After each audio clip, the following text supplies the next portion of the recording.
28 may hansı hadisə ilə əlaqədardır?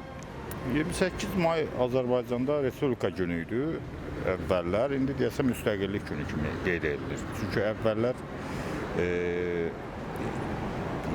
18 oktyabr idi müstəqillik günü. Sonra da müstəqillik günün bərpası günü kimi qeyd edildi. 18 oktyabrdan sonra artıq bu qeyd olundu ki, müstəqillik günü 28 may günü. 18-ci ildə oldu. 28 may Azərbaycan Xalq Cümhuriyyətinin qurulduğu gündür.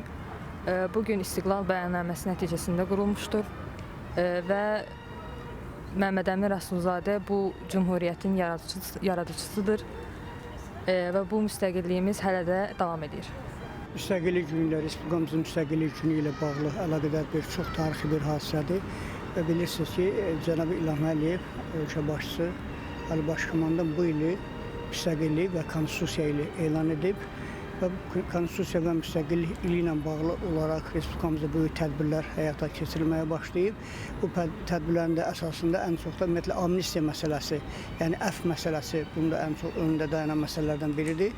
Ümumiyyətlə konstitusiya günü, yəni 28 may müstəqillik günü ümumiyyətlə Azərbaycan tarixinin ən şanlı, ən parlaq səhifələrindən biridir və bu müstəqillik gününün də qeyd olunması və öz yerini tapması Ulu Öndərimiz Heydər Əliyevin adı ilə bağlıdır və bu bizim tariximizdir və bu tarixi biz yaşayacağıq və Ulu Öndərdən sonra bu onun siyasətini uğurla həyata keçirən Cənab İlham Əliyev və müstəqillik günümüzlə bağlı olaraq hər il bu ayda çox böyük tədbirlərin keçirilməsinə bağlı olan xüsusi sərəncamlar olur, tapışlar olur və bu da yüksək şəkildə həyata keçirilir. Müstəqillik günü bizim Azərbaycan tarixinin və hər bir Azərbaycan vətəndaşının tarixi və bayram günüdür.